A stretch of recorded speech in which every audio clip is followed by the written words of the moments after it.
Hey, what's up guys? So today is going to be a little bit of a different video because I wanted to show you kind of a behind the scenes look at how I set up my videos. I was doing this anyway for another video, so I figured why not just show you kind of what kind of lights I'm setting up, microphones, cameras, that sort of stuff. So let's get started. The first thing I want to show you is the thing that I recently got from Lupo. This is the Super Panel Full Color 30. It is a squared panel.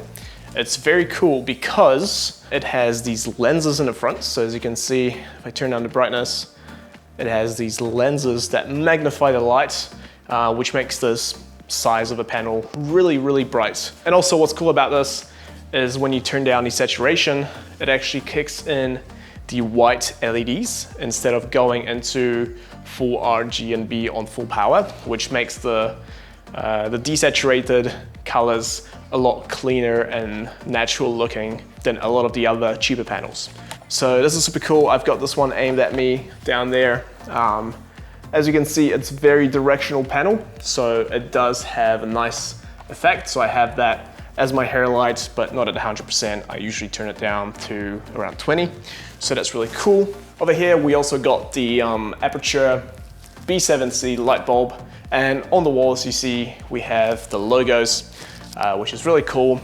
And there's one trick with this. Hey Google, turn off the neons.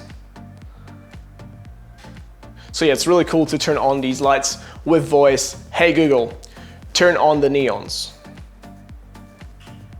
Yeah, so that's really sweet. And also if I want, I can turn them off individually. By the way, I also have the battery charging station over here. Hey Google, turn on the charging station. This is pretty much where I charge all my batteries, the NPF batteries, and I've got a lot of other stuff that I charge usually. I also set up tube lights around the place. These are the P120 from Digital Photo. I just set them up around the studio. So I've got a neon there behind the cabinet, two neons right there. So just put neons around, kind of create leading lines for the video. So next up we have the Aperture 300D Mark II with the light dome and a grid. And the reason why I like using grids is because they create very directional light. If I didn't have the grid on, the entire light from the softbox would spill everywhere. This way there's a lot more control over the 300D. So that's why I like using grids. And at the moment we have two of the Aperture panels right now. That's just for this video. Usually I have tubes or something else set up around here. So next up we can go to the camera. And the camera I'm using is the Lumix S1 because I'm shooting this video on the Lumix S5.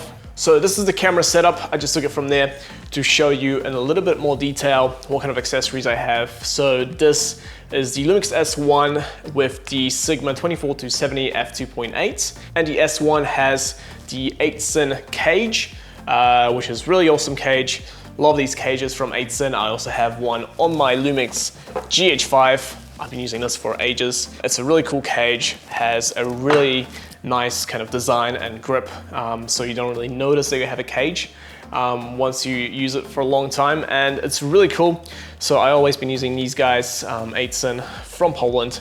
I also have the 8-sin handle on the side as well as the 8-sin monitor holder. I'll also be making a video about the 8-sin cages, so if you have any questions, write them down below, smash that like button. And next up we have the Shinobi monitor, which is really cool, nice and bright monitor from Atomos. I just started using it. It's great because before I was using the Ninja 5, but it is very loud, especially if you're filming in quiet environments. When you have a microphone very close to the monitor, the Ninja 5 just gets a little bit too loud. So it's great, I love it. I always use it for my music videos and that kind of stuff, anything outside. But when I need audio, Shinobi is great. I also use the Fieldworld LUT 7S before I had a Shinobi because it's also perfectly quiet. Next up, we have the Holyland Mars 300 Pro, which is a transmitter.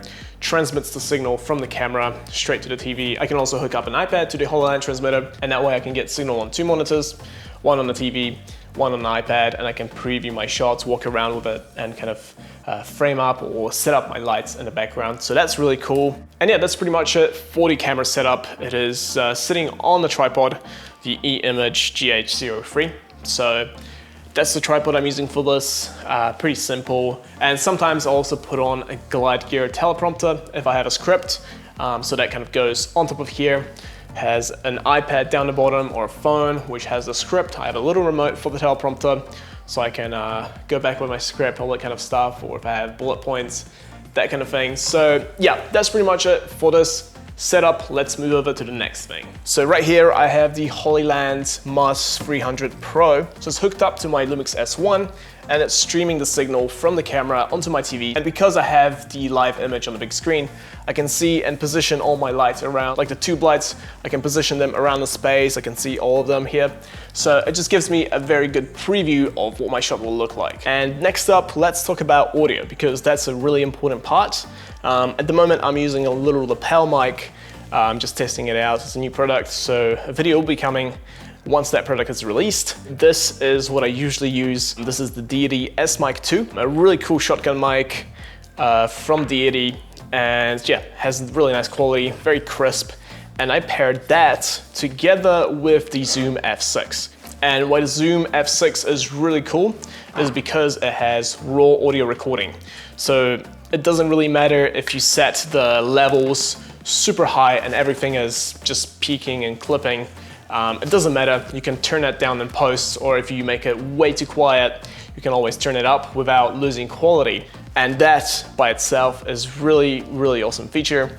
Not only that, it does have 6 inputs for XLR, so you can run a bunch of mics through this, and also has a line out, so you can take the audio straight into the camera, so you have pretty good, decent, usable audio on the camera coming straight from this. If you want the 32-bit float recording format, which is the RAW format, you just have an SD card in here that records the files straight onto here, and it's really, really awesome feature to have, especially if you're a run and gun filmmaker. So after I got my lights and camera set up properly, the next thing is to set up the audio blankets. And over here, I've got a couple of stands with an arm that goes kind of sideways like that.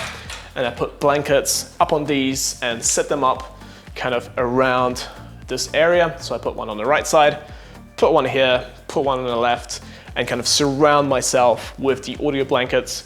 So that kind of eliminates some of the echo. It's still far from perfect, but it's a lot better having that than having no blankets at all. So that just helps with the echo in this room. So after I set up my audio blankets, the next thing is to set up the microphone. So I use the same kind of stand, put a sandbag on one side, microphone goes on the other, and then I can lower it, position it in any way. And also sometimes if I do a 2-camera video, so if it's like an unboxing or something like that, I also set up one of the cameras and I drop it down, have a quick release plate, set it up like this, and that way I can film 2 angles at the same time. And from the same stand, I can drop the microphone as well. I just need to probably put another sandbag on the end so it keeps the balance. And that's mostly how I do most of my setups. Sometimes I film on this side, sometimes I'm on the other side. Just, it's nice to switch around to kind of get different perspectives, make it feel fresh, because every time I do set up a new setup, so it's easy to change it up, have different angles and that kind of stuff. So that's pretty much it for the studio setup. I hope you enjoyed the little behind the scenes of how I shoot my YouTube videos. Make sure you smash that subscribe button down below, and also comment if you have any questions about any of the gear I use, anything like that. And I'll pretty much see you in the next video. Have some coffee, stay creative. See you next time. Peace.